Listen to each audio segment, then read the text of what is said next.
"Sir, get down." The shout cut through the morning bustle of downtown Atlanta like a siren. Harrison Wells turned just in time to see a blur lunge in front of him, followed by a thunderous crack. The woman hit the pavement hard, blood spreading across her beige blouse. She didn't scream or curse. She simply collapsed at his feet like a human shield, protecting a stranger whose face she'd never seen. 30 minutes earlier, Harrison had stepped out of his mother's Midtown headquarters with his mind clouded by betrayal. Just days ago, he had uncovered evidence that Vanessa Reed, his mother's longtime deputy and VP of acquisitions at Wells Enterprises, had been leaking confidential project data to rival developers. Harrison hadn't taken it to his mother yet. Victoria Wells valued loyalty above all else, and he needed to be certain. Instead, he'd quietly initiated a third-party audit. But somehow, Vanessa had discovered his investigation. The threat arrived that morning, a single line typed on a burner phone left on his windshield. "Some secrets are worth killing for." He tried to laugh it off. Power came with enemies. He'd been followed by paparazzi, insulted by union leaders, and slandered by online trolls. But this felt different. The threat carried weight, like a promise rather than a warning. Harrison had considered calling security, but decided against it. He didn't want to appear paranoid, especially when the board was already questioning his readiness to eventually take over the company. So he'd walked out alone, his Italian leather shoes clicking against the marble steps of the Wells building, the Atlanta skyline gleaming in the morning sun. He was heading to meet with an independent investigator when it happened. Now, as he knelt beside a bleeding woman on Peachtree Street, watching her chest rise in shallow breaths, Harrison knew he hadn't overreacted. He had been marked, and this stranger had just saved his life.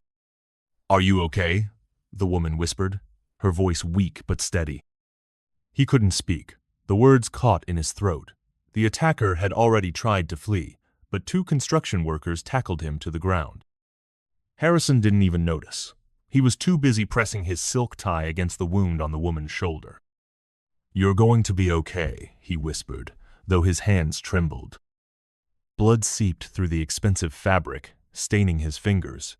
He'd never seen blood like this before. Real, warm, terrifying. In his world of boardrooms and galas, violence was abstract, something that happened elsewhere, to other people. Now it was visceral and immediate, and a woman he'd never met was paying the price for his family's secrets. Sirens wailed. Paramedics rushed toward them, parting the gathering crowd. "What's her name?" one asked. "I don't know," Harrison admitted, stunned by his own answer. They tried to stop him from entering the ambulance, but Harrison ignored them. He stepped inside, never releasing the woman's hand. The ride blurred around him. He barely heard the vitals being called out. P dropping, pulse thready, oxygen low. His phone vibrated nonstop. Security, his mother's assistant, Vanessa Reed. He answered none of them. At Grady Memorial's trauma center, a team was waiting. They whisked the woman inside. Harrison stood frozen at the entrance, blood on his palms, his designer suit ruined. This wasn't just a random attack. He knew it now. Vanessa had hired someone to eliminate him, to keep him silent. But instead, this woman had stepped between him and a bullet. He waited. Minutes passed, then an hour. His phone continued buzzing. A nurse brought him water. He didn't drink it. Finally, the surgeon emerged. "She's stable," the doctor said, his voice calm. "The bullet missed major arteries. She was lucky." Harrison swallowed. "Can I see her?" The doctor hesitated, then nodded. Briefly. Harrison entered the recovery room like stepping into sacred ground. Machines hummed softly. The woman's chest rose and fell in slow rhythm. Her dark skin contrasted with the stark white sheets. She looked peaceful but fragile.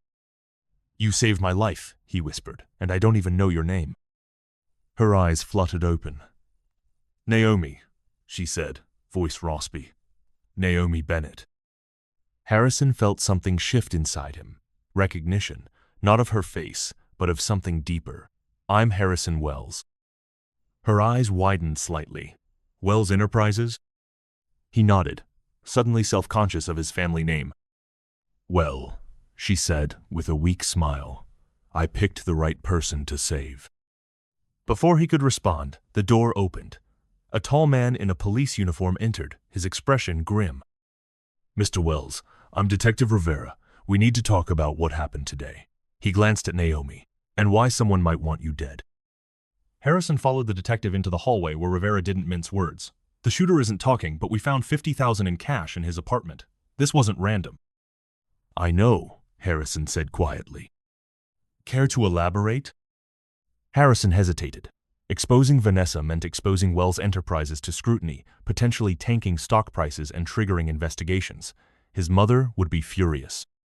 "I need time," he said finally. Rivera's eyes narrowed. "Time is something Ms. Bennett almost ran out of today. Don't forget that." As the detective walked away, Harrison leaned against the wall, the weight of his family legacy suddenly feeling like a noose around his neck.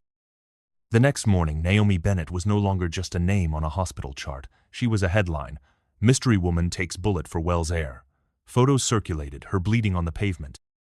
Harrison kneeling beside her, their hands locked as the ambulance doors closed.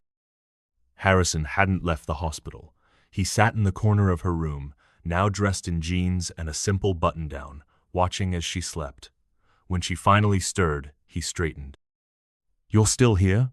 she asked, surprised. "Of course." She studied him, then asked, "Why would someone want to kill you?" Harrison hesitated, then decided on honesty. "I uncovered evidence that my mother's VP has been selling company secrets. When I started investigating, I became a target." Naomi absorbed this, then asked, "Have you told your mother?" "Not yet. I wanted proof first." "And now?" "Now I have a bullet and a witness." He paused. "But I still don't understand why you did it. Why risk your life for a stranger?" Naomi looked away. "Instinct, I guess." But something in her voice suggested there was more to the story. "You're not telling me everything," Harrison said. Naomi's eyes met his, unflinching. "Neither are you." The tension between them was interrupted by a nurse bringing medication. After she left, Naomi spoke again. "I've seen enough violence to last a lifetime. I wasn't going to watch another person die if I could stop it." "You were military?" She nodded. "Army. 2 tours in Yemen, 1 in Syria." Harrison processed this. "And now you work maintenance at Peachtree Center?" "Not everyone gets a family business to step into," she said, a slight edge to her voice. Harrison felt the sting of her words. Fair enough. His phone buzzed again, his mother. This time he answered. "Harrison, where are you?" Victoria Wells' voice was sharp with concern. "At the hospital." "With that woman? The board is in crisis mode. You need to be here." Harrison looked at Naomi, who was pretending not to listen. "I'll be there soon," he said, and hung up. "Duty calls?" Naomi asked. "Something like that." He stood. "I'll be back."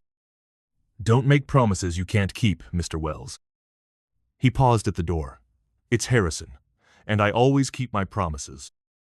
3 days later, Harrison stood in his mother's office at Wells Tower. Floor-to-ceiling windows offered a panoramic view of Atlanta, but Victoria Wells wasn't admiring the scenery. She was staring at the evidence her son had compiled against Vanessa Reed. "You should have come to me immediately," she said, her voice tight. "Would you have believed me without proof?" Victoria didn't answer. She'd built her empire through strategic acquisitions and ruthless efficiency, becoming one of the most powerful businesswomen in the South. Trust didn't come easily. "The woman who saved you," she said finally. "What do we know about her?" Naomi Bennett, 34. Former military, Army. Works maintenance at Peachtree Center. No family except a grandmother in Savannah. "And you trust her?" Harrison met his mother's gaze. "She took a bullet for me, Mom, so yes, I trust her more than half the people in this building." Victoria nodded slowly. "Bring her here when she's recovered. I want to meet the woman who saved my son." As Harrison turned to leave, his mother added, "And Harrison? Be careful. Vanessa won't stop just because she failed once." Outside his mother's office, Harrison found Vanessa waiting, her smile practiced and perfect. "Harrison, I've been worried sick. Are you all right?" He maintained a neutral expression. "I'm fine, Vanessa. Thanks for your concern." "Of course." She touched his arm. We're practically family. The touch felt like ice against his skin. This woman had tried to have him killed, and here she was, playing concerned colleague. I should go, he said. I have a meeting. With your mystery woman? Vanessa's smile didn't reach her eyes. She's quite the hero, isn't she? Appearing out of nowhere at just the right moment. Harrison felt a chill. What are you implying? Nothing at all. Just find it interesting, that's all. She walked away, heels clicking on marble. Harrison watched her go, a new worry forming. What if Naomi wasn't who she seemed? What if this was all more complicated than he thought? 1 week later, Harrison hosted a charity gala at the High Museum of Art.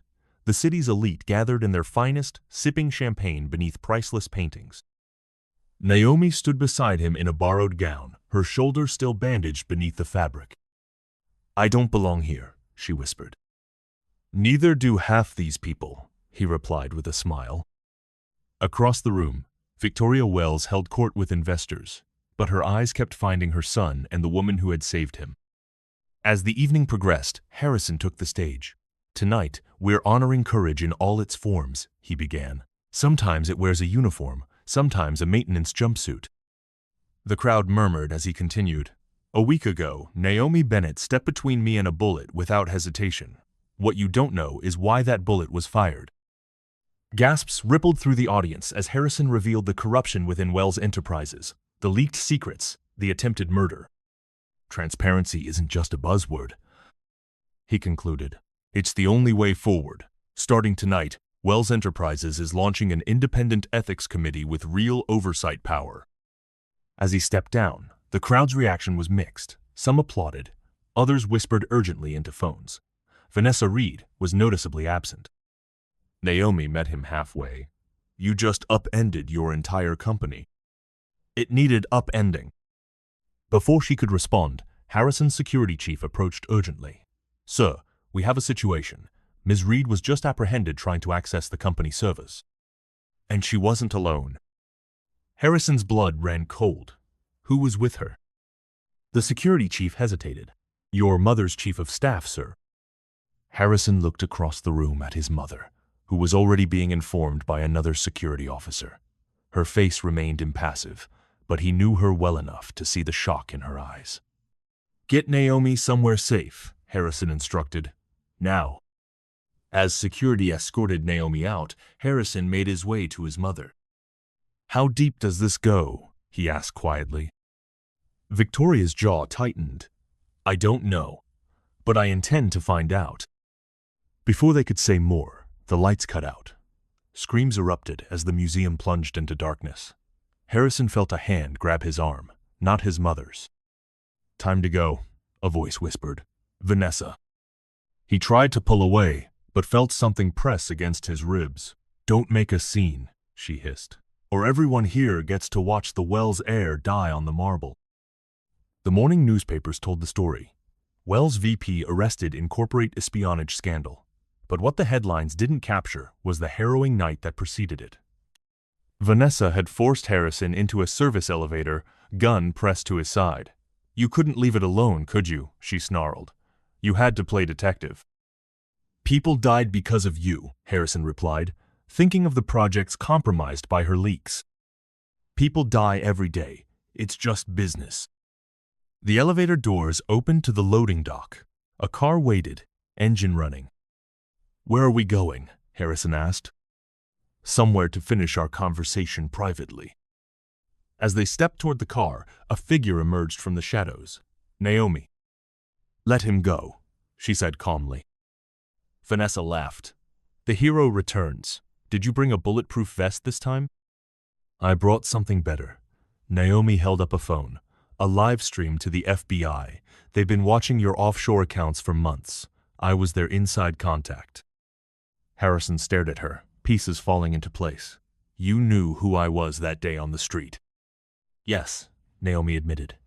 But I didn't know someone would try to kill you. That wasn't part of the plan. Vanessa's grip tightened on the gun. You're bluffing. Am I? Naomi nodded toward the parking garage entrance where headlights appeared. That's them now. Vanessa panicked, swinging the gun toward Naomi. Harrison reacted instinctively, shoving Vanessa's arm upward. The gun fired into the air. They struggled, and Harrison felt a sharp pain as the gun struck his temple. He fell, dazed. Through blurred vision, he saw Naomi tackle Vanessa. The gun skittered across the concrete. Both women fought fiercely, but Naomi's military training gave her the edge. She pinned Vanessa just as FBI agents swarmed the area. Later, in the quiet of his penthouse overlooking Piedmont Park, Harrison held an ice pack to his head while Naomi sat across from him, her expression guarded. "You used me," he said. "I was investigating your company," she corrected. "There's a difference." "Why?" Naomi took a deep breath. 3 years ago, I was stationed in Yemen. Our unit was protecting a construction site, a Wells Enterprises project. The materials were substandard, the local workers underpaid. I filed reports, but they disappeared. She continued. When the building collapsed during a storm, 12 people died. The military investigation blamed local contractors, but I knew the truth. Your company cut corners, and people died. Harrison felt the floor shift beneath him. And you still saved me?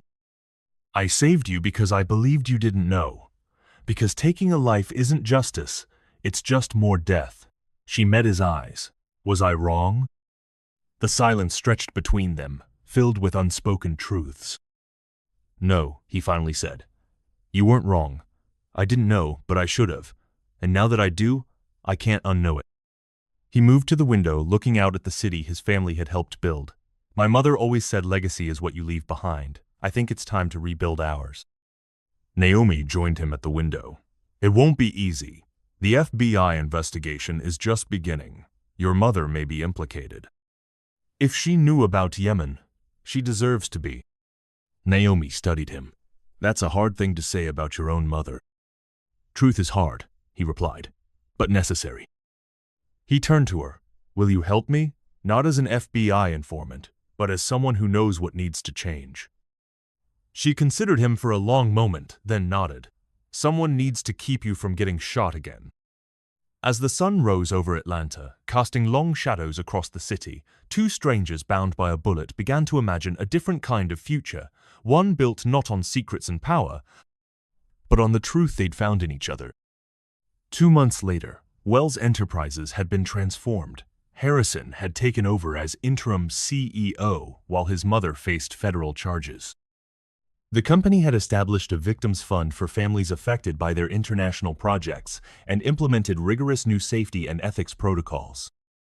Naomi had been hired as head of the new oversight committee, her military experience and uncompromising integrity making her perfect for the role. Some board members had objected to her appointment, citing her lack of corporate experience and her role in exposing the company's misdeeds. Harrison had simply asked, would you rather have someone who tells comfortable lies or uncomfortable truths? They won that battle, and many others. But the war for the soul of Wells Enterprises was far from over. One evening, as they worked late in Harrison's office, Naomi looked up from her laptop. I got the final report from Yemen today. The families will receive full compensation by the end of the month. Harrison nodded.